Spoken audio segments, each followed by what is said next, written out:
As already indicated, at the end, all managers should be committed about the change. Yeah? We should agree that it's necessary and we are on the right track doing this. But there are some people in the organization who play a critical role, and these are definitely the executives. Yeah? That's different from company to company. There are companies and there are cultures where if the executive board says we go into this direction, then that's totally clear for everybody. They said that we will go this direction, so we will do it, full stop. While in some other organizations, decisions made by the executive boards are starting point for discussions. Really? Let's talk about it. At the end, we can assume that for most companies, changes only work if there is a commitment on the executive board level. If they don't like the project, it will fail. If they don't support the project, they will fail. And that's not only, we use terms like top management commitment, but also terms like top management sponsorship. What I want to talk about here is sponsorship. Okay? Let's have a very simple example. I mean, if you would change anything, money doesn't matter. And if you would change anything in this university, what would you change? The communication areas from the students, like to what we had earlier in your lecture, like to build this sharing environment of communication and seats and palms and Okay, yes.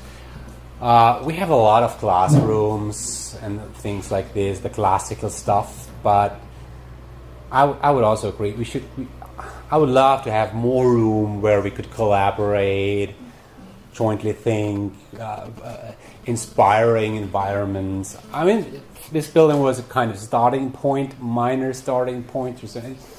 There is still much potential. Now, I visit our president, Mr. Schoffer, saying, Mr. Schoffer, we need more inspiring workspace for collaboration, everything. How can the reaction be? I mean, he could say, the last thing he could do is he don't listen, doing something else, checking email while I speak. But even when he listens, maybe he does not understand what I mean, right?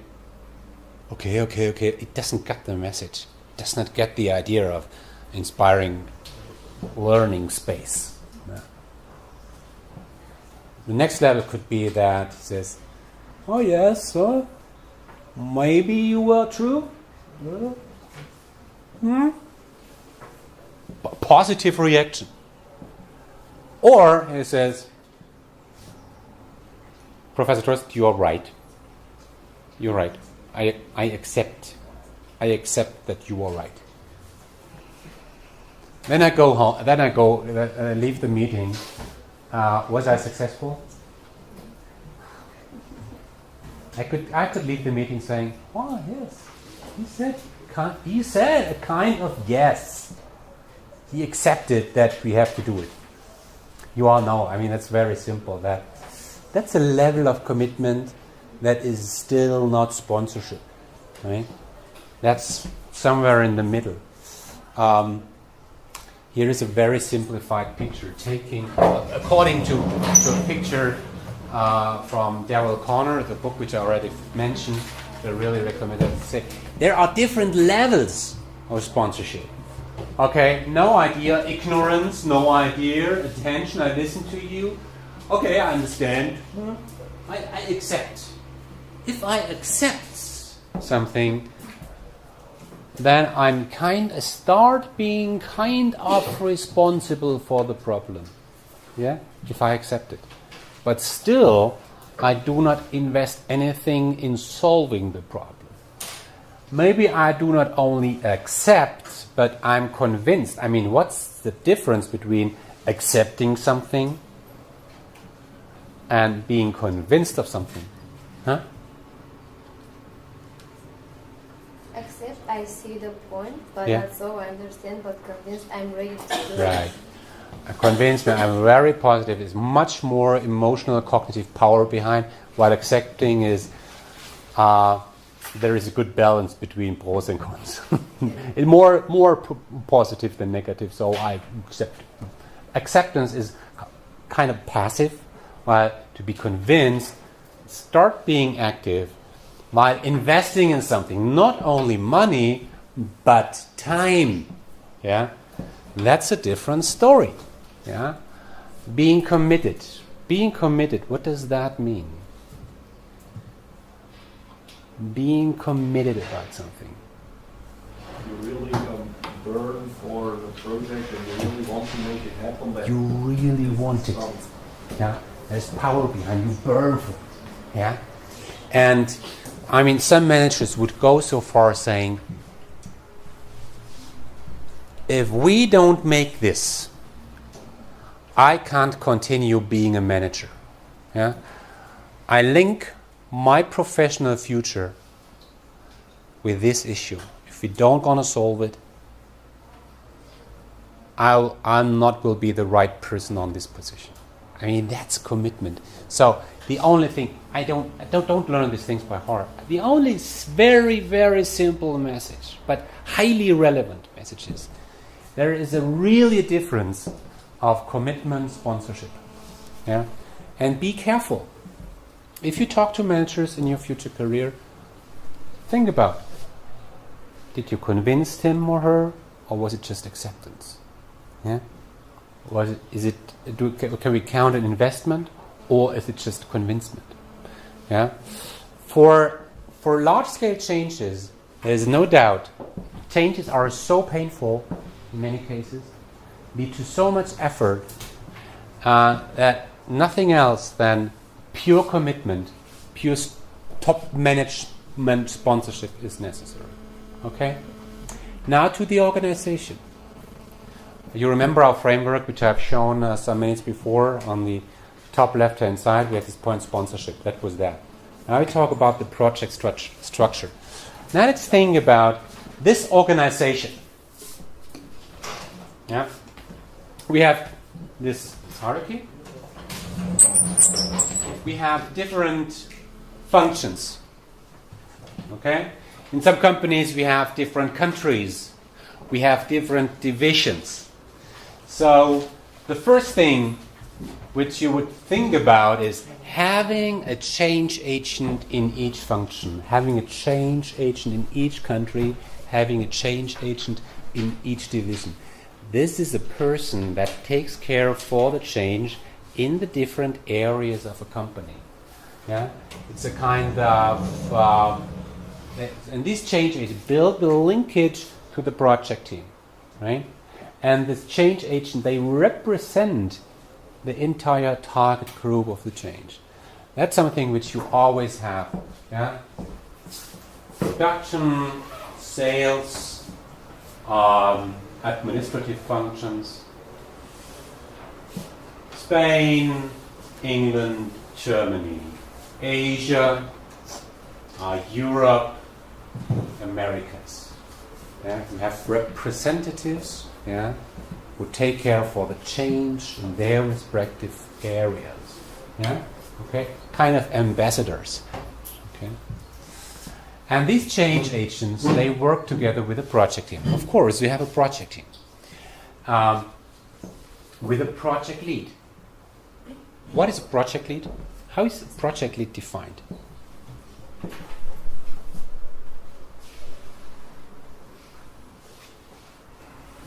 How do you define project leader? Very simple. If the project fails, yeah. Maybe it's the person who's accountable to get the success of the project. He is responsible, accountable for the success of the project. Full stop. If the project fails, he has the biggest problem. That's the project. He's ultimately responsible for the project. That's a project lead. With the project team, yeah, and this project lead reports to a steering group. What is a steering group? Steering committee, in German, Lenkungskreis, Lenkungsausschuss. What is a steering committee? What is a steering group? Who is in the steering group? What would you say? Some executives or some Executives. higher rank managers. Right. In our case, maybe one executive, head of HR, somebody else. Right? Okay. Very high level, top managers. Yeah. What do they do? What does a steering group do? They decide. Yeah? They decide. They make decisions. Major decisions. Okay? They would make decisions at the beginning of a change program about the major principles. Do we go for speed? Do we go for quality? Okay? Typically, as a project lead, you report to the steering group. You show, okay, where are we with the project? Where do we go well? Where do we have some risks? How do we deal with the risks? You have this kind of traffic lights typically. Green is fine.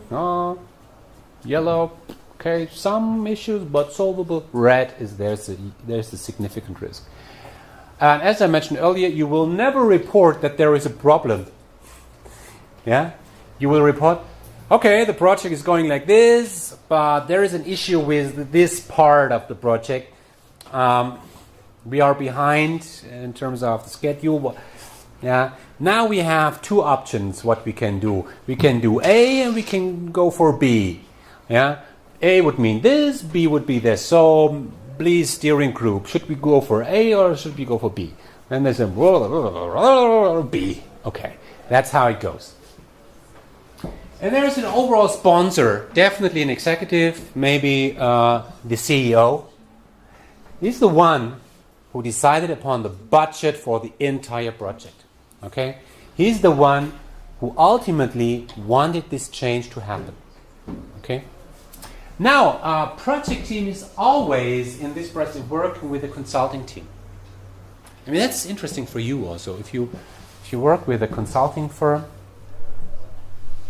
could happen that you support companies in doing large-scale change programs. Yeah? You have a consulting team. Why are they there?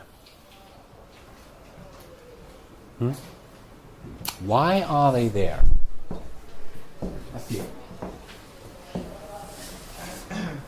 Why do we have a consulting team? I would say to maybe one reason would be to bring in information which is not available for the company. Expertise. They have expertise. They have done this for a couple of times. Yeah, they have already helped companies to implement a new recruiting strategy. So they bring in expertise. Yeah. I think they also bring some motivation to the employees, seeing people who get experienced this. Yeah, they can maybe act like ambassadors, bringing examples from other companies. Look, they have done it the same, and this is where they end up, and it was great. Okay. Well, some people say you have the consultants as a way to push something through that maybe your own organization doesn't like, and you can blame on them. Yeah, you use the consultants to convince some top managers. Yeah, you get an outside view, and they support a certain opinion, certain direction. Yeah, absolutely. Yeah, you need the consultants only for a relatively short, for a limited period of time. Let's put it that way. So you don't want to hire people for doing all the stuff. Yeah, because then you need to fire them maybe. So it's also kind of flexibility. You simply rent intelligence and work power for a limited period of time. Okay, so that's why consultants are there. Okay, so that's the overall project organization. Really put it very simple. There is one last thing which I need to explain. The sounding board. Sounding board. What's that? If you do something like this, recruiting strategy, implementing a new recruiting strategy, it would be a good idea having 1 or 2 or 3 managers you work with, and you meet with them maybe every week or every second week, and talking about, okay, how do you perceive this entire project? Does it go well? Are there concerns? What do your peers think about this? So, sounding board means this is a group of people which is there just to provide feedback to the project team. They don't decide. They just give feedback. Okay? Very helpful. It's a kind of mirror for the project team. Always seeing, okay, how do the organization resonate, respond to what we do here? Yeah? To get a kind of feedback from, kind of customer. Okay. So here are some points about the different roles. You can read it through: sponsors, change agent, target group, project team, sounding board, external advisors, external consultants. Okay? So, this is the left side from our change management frame. Now let's go to the right side. That's the most relevant side. Okay? Let's start talking about communication. I think that I don't have to tell you what we can do in terms of communication. How can you communicate to the people? Or in our case, how can you communicate to the managers? Right?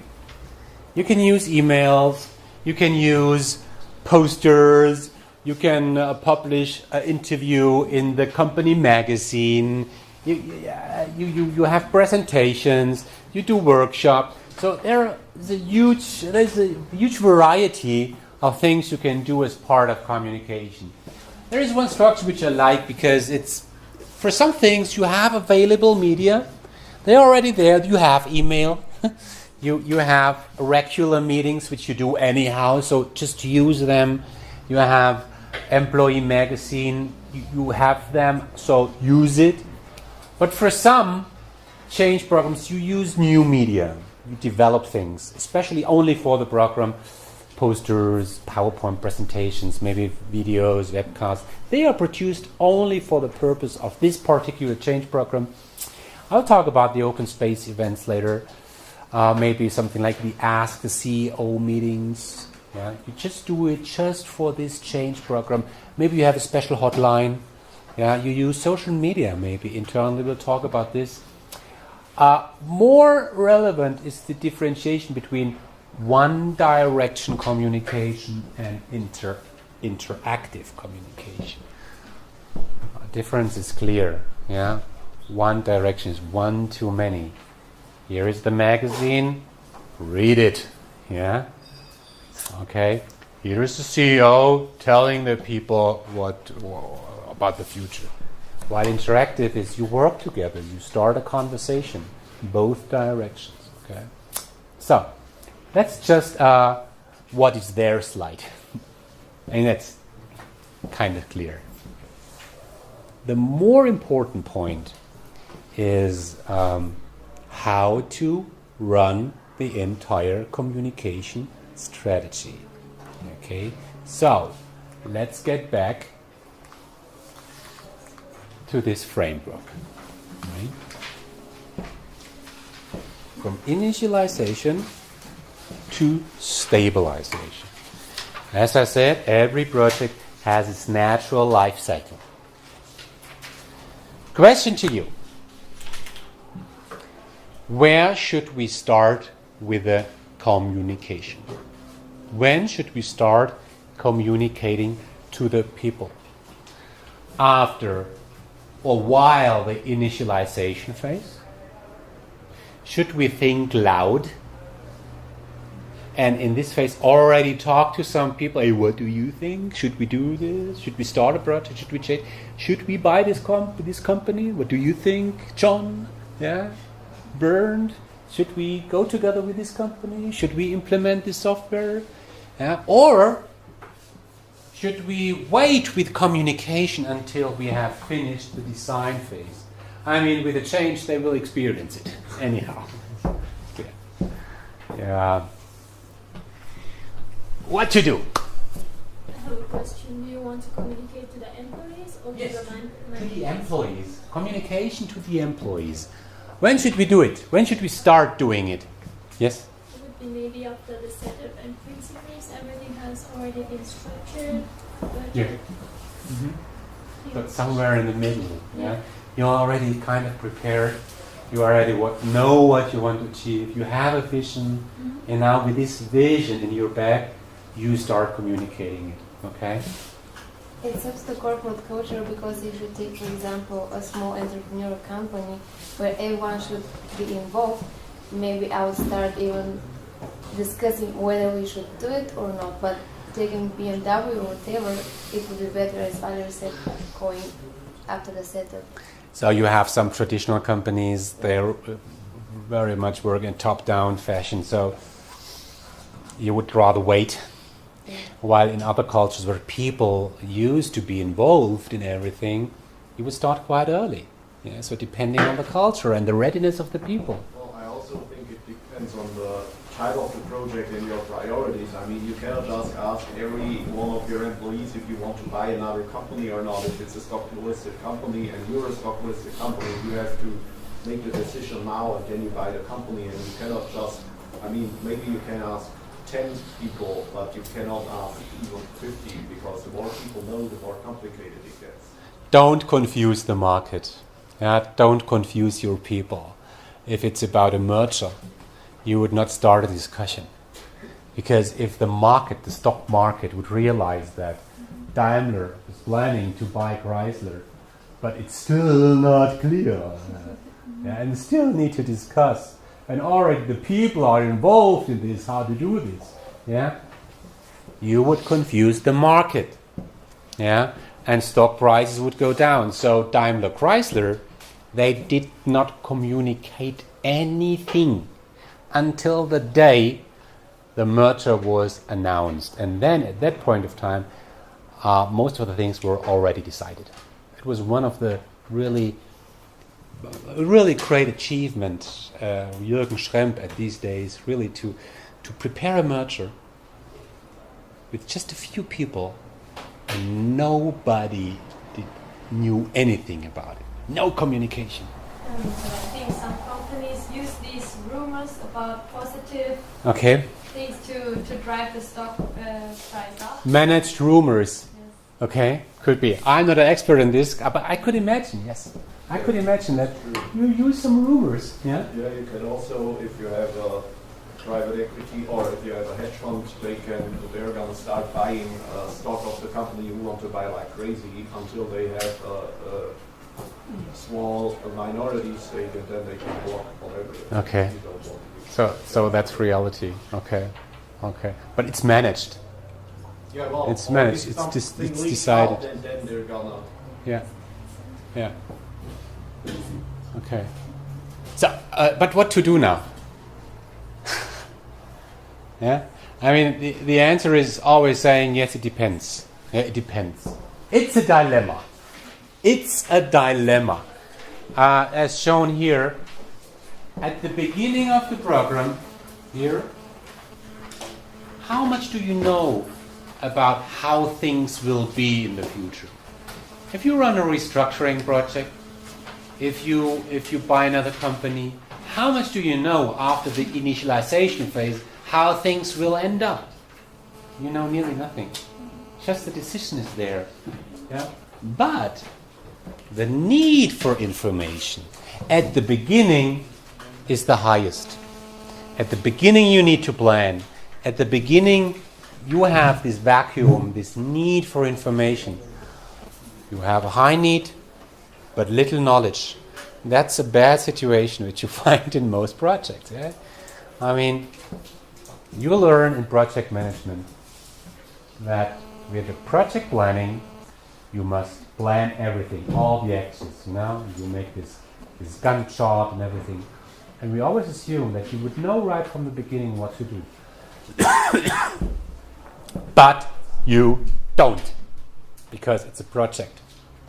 It's new, it's complicated, large scale. At the end of the project, you don't need to plan at the end, when everything is done. But at the end of a project, you are in the best situation to do the planning, because then you already know everything. So you learn during the entire program, and the need for planning, the need for information goes down over the time. So this is a conflict. This is a dilemma. Okay? That's why with communication you have to get back to the principles which I have mentioned. You must decide as the steering group, you must decide, do we make much noise? Do we involve the people? Do we talk to the people as early as possible? Or do we avoid any noise? Do we stay silent as long as possible? Both directions are fine, depending on the company, depending on the program. To summarize, I could say, let's start communicating to the people very early, because then we can include their views, we can get feedback right at the beginning. We treat the people like adults, being open to the people, saying, this is what we plan. We don't want to surprise you. So give us your opinion. Let's work on it together. But there are also reasons to if you do this way, if you start communicating very, very early, what is the problem? We spoke about it. The problem is maybe rumors emerge which you don't want to have. In this case, you confuse the people.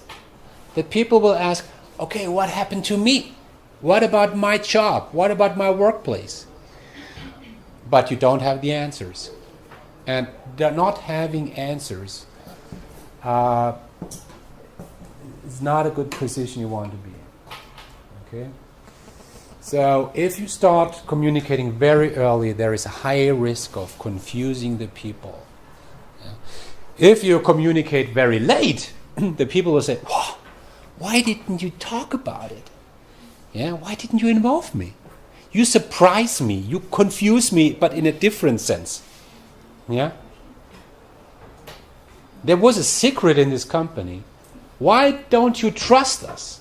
Okay? So, whether you communicate early or whether you communicate late, you always have a problem. That's a dilemma. That's why I go back to the principle. That's why it's so important to have a clear principle right at the beginning, saying early communication, now late communication. Yes, that's what we do. Okay? Now, let's dig a little bit deeper into communication. I mean, you all have understanding about corporate communication. I mean, there are emails which you can use. You can use the corporate newsletter. You can use the company magazine. You can use maybe the intranet. You can do meetings, town hall meetings, all these kind of things, right? Some things are rather interactive, while others are more one-directional. Right? And for some media channels, they typically exist independent from any change, while others are prepared just for this particular purpose. I don't have to explain you what all these kind of medias are. I mean, this is clear. The more important thing about communication, which I want you to take home, is you might think that, yeah, communication, that's simple. Send an email. Yeah. Let the CEO present the change in front of all people. Let's have department meetings and let's communicate there. Yes, that's simple. No, it's not. Yeah? Communication, corporate communication, that's art. That's very difficult. A lot of things can be done wrong. Yeah. If you do it professional, if you do it really right, yeah, you need a lot of understanding, empathy, strategic thinking. It's not that simple. So, when a company communicates, we had this example last time where a company changes its recruiting strategy. I mean, of course, you can send a mail to the managers, then have meetings with the managers. But when you communicate, you almost have a kind of plan. You must have a plan right from the beginning. Yeah. And I mean, we could do this simple exercise with our example, which we have discussed. How would you communicate? And the question are two things. How do we start? How do we proceed? Yeah. What are the different communication steps? How do the different communication steps build on one another? And then how do we do it? And with the how, there are some very simple critical questions. When does who communicate how, what, why, to whom? The when, who, how, what, why, and whom of communication. I mean, some of you will run projects like this in your career, or maybe you will work as a consultant, you support companies in building their change management. When you do this, you probably will find yourself sooner or later in a kind of workshop where you simply have this kind of Excel sheet. Yeah? You sit together with the project team saying, okay, let's talk about communication. And then you will really wrestle.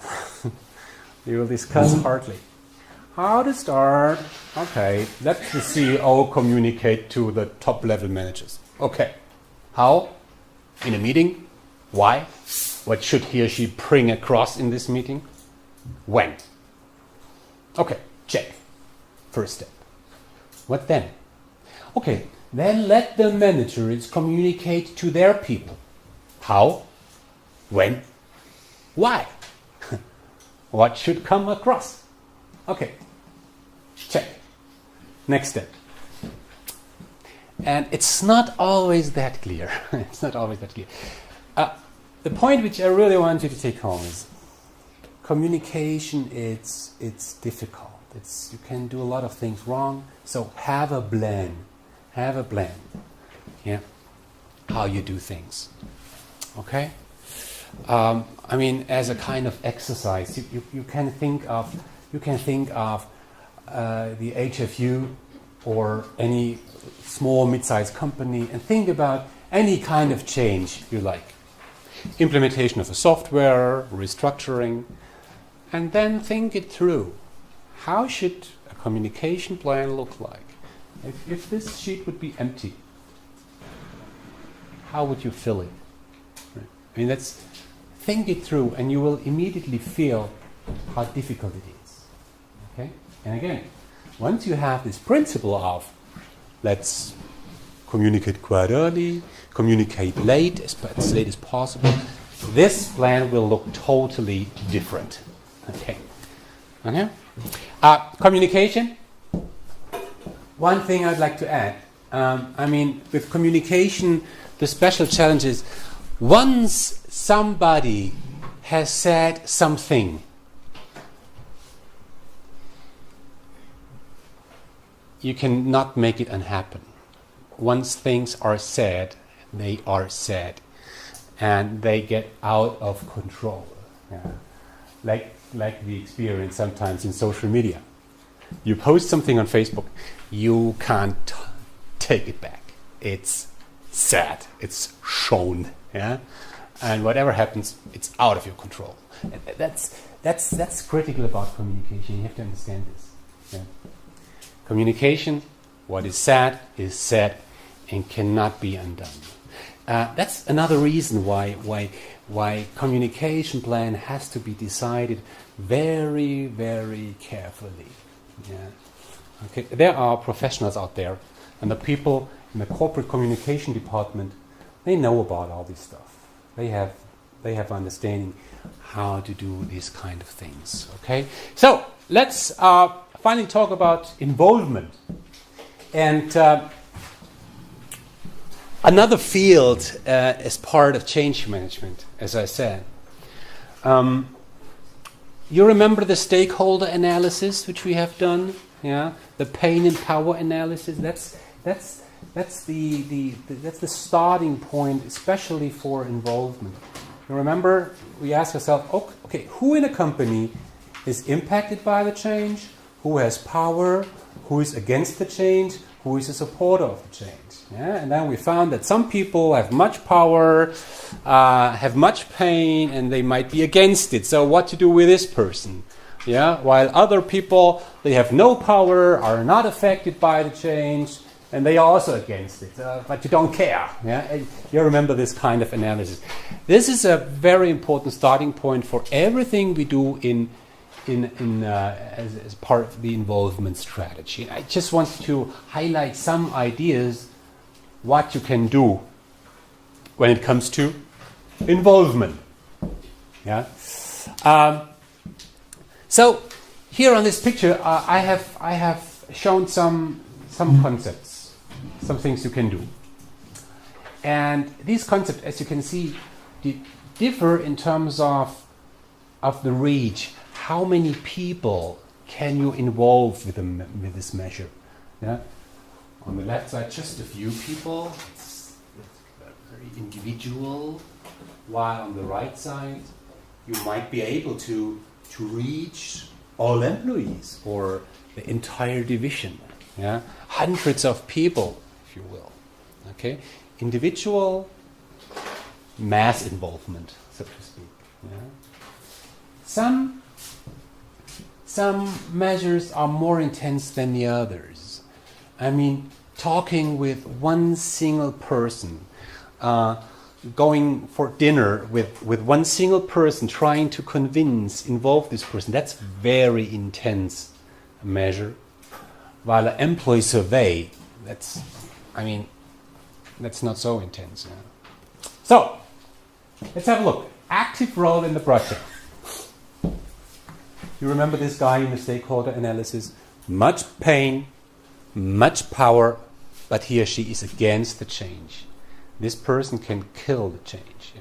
So how to involve this person? I would go for this one. Yeah? Active role in the project. Involve him or her in the project. Give him an active role. Yeah? You rather want him inside the tent pissing out than outside the tent pissing in. So take him into the tent, inside the tent. Yeah. I did a couple of projects in my life. And I used to involve these people in a way saying, okay, let's make sure that you have a seat in the steering committee.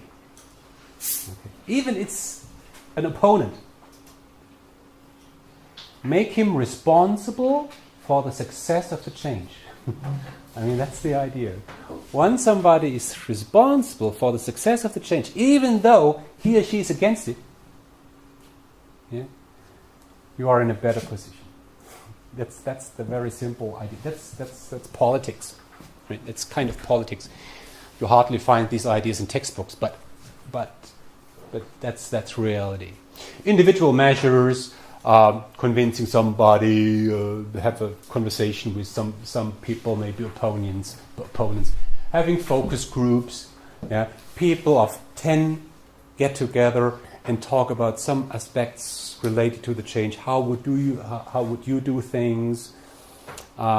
Is it fine how we do this? What are your ideas? I mean, that's a workshop type of involvement. That's also clear. We spoke about the sounding board, having people who constantly give feedback to the project team. Some companies even think about social media. I mean, not Facebook, but a Facebook type of platform. Some companies have this Facebook type of platforms internally. It not always looks like Facebook. Sometimes it looks better. But you have platforms inside the company, in the intranet, where people can exchange their ideas, where they can bring in their worries, where people really communicate with each other about certain ideas and things, just like you know it from Facebook. It's just a way of making the people talk about this and bringing in ideas. I mean, I said earlier that there is hidden resistance and visible resistance. And you don't want to have hidden resistance. You don't want the people to talk about the change in the coffee corner. You want the people to talk about their worries and talk about their ideas and what they would do better. I mean, if a company is open to this, it always also requires some courage, you know. Then social media can be an idea. So whenever you hear the term change management 2.0, 2.0, then this relates to this idea. 2.0, Web 2.0, people share things in the web actively. Whenever you hear the term change management 2.0, that relates to using social media to involve the people. Employee survey, we talked about it. Employee survey. I just can distribute questionnaires asking the people, what are your ideas? How do you think about how the change is done, and all these things. It's also a minor level of involvement. Okay. Then there is one thing which some of you might not have heard. Open space. Whom of you has ever heard this term? Open space. Okay, one person. There are some other terms related to this. Maybe some of you have heard the term bar camp. Bar, like the bar, beer. Camp, bar camp. What is that?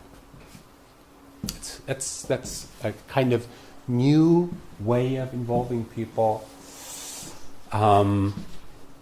We did this also with this university. 600 people, students, professors, entrepreneurs out of the region, met once. It was 2 or 3 years ago, and we met in the town hall in Villingen, in the Tonhalle.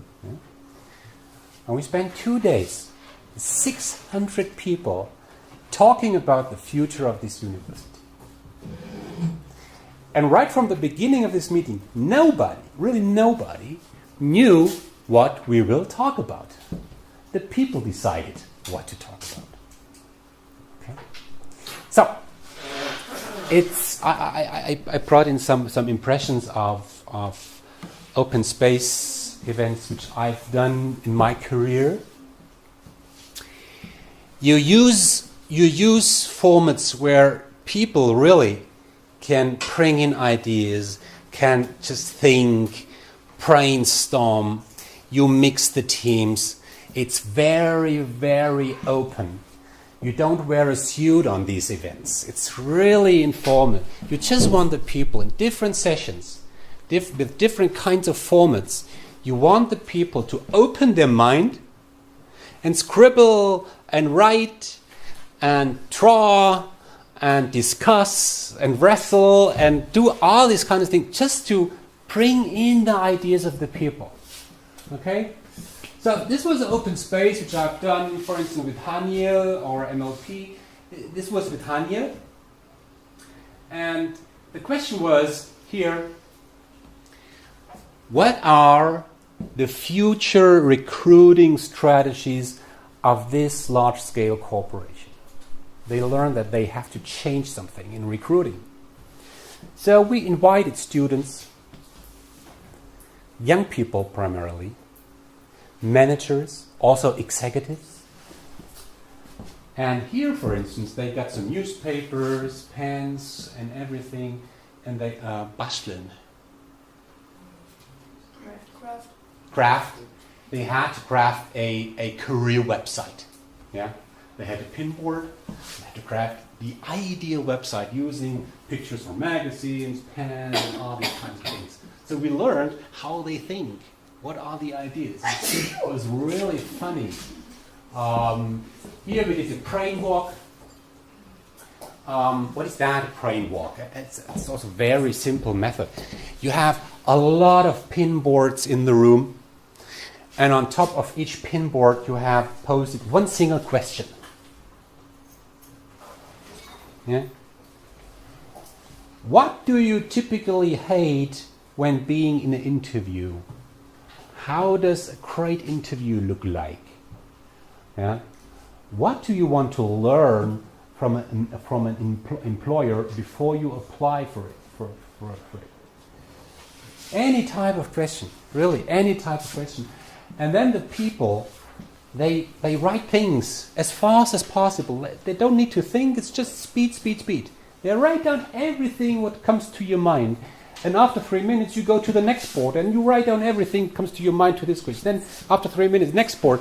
And so you rotate a huge group of people from one question pinboard to the next pinboard. Yeah, and after 30 minutes, really, you have a couple of pinboards really filled with ideas, impressions, thoughts. Yeah, that's really funny. Yeah, yeah. Facilitator with the megaphone. Yeah. It was the idea race, we name it. People had to write down their thoughts as fast as possible. Once they have filled the paper, one of the group had to run around the building, get back, get the next piece of paper with a new question. Then the group answers the question, 10 answers. When ready, take the paper, run around the building, get the next paper, and the group which is the fastest get an award. so and 120 people running around the campus of MLP. Yeah, that was also challenging for me as a facilitator. It was really action, but makes a lot of fun. And at the end of the day, the people really feel involved. Yeah, okay. I love this. If you want to learn more about this open space, I can refer to a concept which is named the Idea Factory, which was invented by a Swiss company named Brain Store. So maybe you can go to YouTube and type in Brain Store Idea Factory, and you'll find some really exciting videos of how this kind of open space, they don't name it that way, don't name it open space, but you get a feeling, so you get some impression of how these things work. Here the Idea Factory is really at the beginning of an open space. You tell the people, whether they're 20 people or 2,000, tell the people, in the next 2-3 hours, please don't think. Don't think. Just say what comes to your mind. Yeah. Be open, inspiring. Yeah. There are no rules, no limitations, really nothing. Yeah. Put off your tie and get some informal and then think about whatever comes to your mind. So at the end of the boost phase, you have a lot of ideas, a lot of impressions, a lot of thoughts, thousands of things people came to their mind. And then in compression phase, you start thinking, you start creating ideas. Now the people are really invited to think. And they get time, it's more silent, while in the first phase you really have some loud music in the background. Here it's silent, and the people, they think about ideas alone or in groups, and then the ideas are presented to the entire group, again, whether they're 20 people or 2,000, and the people, they prioritize the ideas. There are very simple techniques how you can do this. That's the selection phase. You select which idea is good, which idea is not so good, based on some criteria. And then in the engineering phase, you take you take the selected ideas and you really think them through, with experts. Sometimes this engineering phase is no more part of the entire open space. It's more part of the follow-up. So, I think that these kinds of formats are very important, and they are also better relate to the way you like to work. I mean, the typical workshops, typical presentations are boring. That makes fun. I think that also we as a university, we could offer things like this. If I could make a decision in business talks, I would really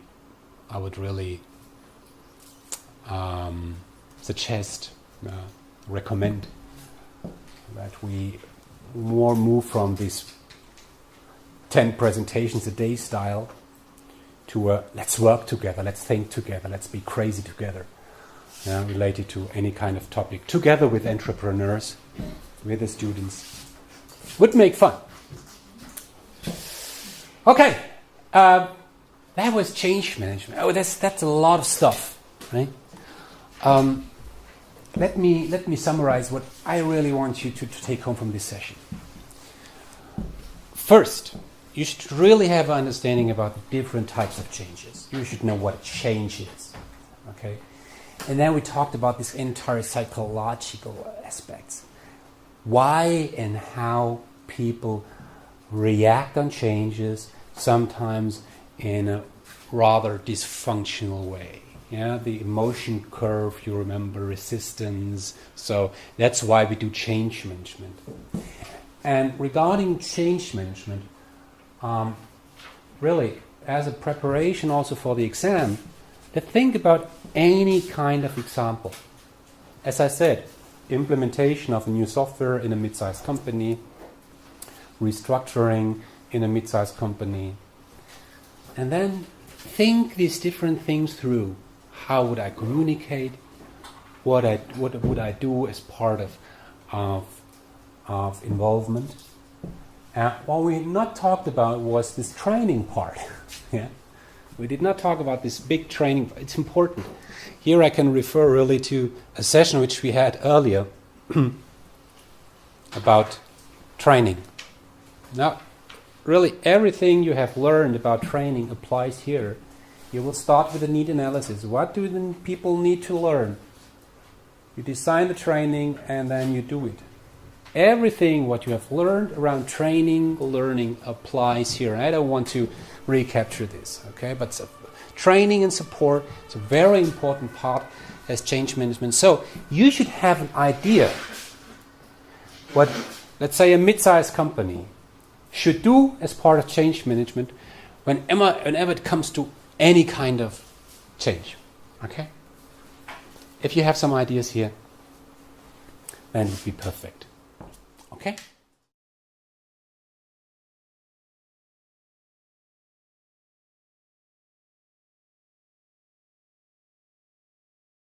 But I'm convinced, what's the difference between accepting something and being convinced of something?